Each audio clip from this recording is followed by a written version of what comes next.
أول خطوة ندخل على الصف، بعدين هنا قناة العام الجنرال. طيب فوق هنا بالأعلى احنا عارفين طبعا هنا على الجانب كل دي عناوين الايه، عناوين الدروس. أول درس هنلاقي هنا تدريبات خاصة بيوم الأحد. هنا بالأعلى هتلاقي الفيديو عند التهيئة، تفتح هتلاقي الفيديو على طول أمامك خاص باليوتيوب. ترجع تاني هنا على المحادثات أو البوست، هتلاقي هنا التدريب الخاص باليوم، اضغط عليه هيفتح معاك صفحة الواجب. تضغط هنا تحل الواجب، هتفتح معاك على الفورم، على برنامج الفورم، تبدأ تحل، تكتب اسمك وتبدأ تحل الايه الواجب المفروض اللي هو مسند إليك في اليوم ده.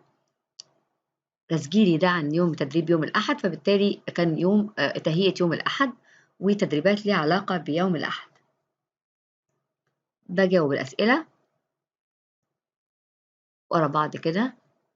طبعا بكون أنا حاسب وبعمل بتتجمع خارجيا في دفتر خاص بيا، وببدأ أتأكد من إجابتي وأختار الاختيار الصحيح، وفي النهاية بضغط على إيه؟ على سبميت، إن أسلم الإيه؟ الواجب. طبعا أنت تعتقد إن كده خلصت، لا، هنا بالأعلى كلمة كلوز أو إغلاق لازم تضغط عليها، من غير ما تضغط عليها لن يظهر لي الواجب ولا يعتبر إنك حليت الواجب. تمام؟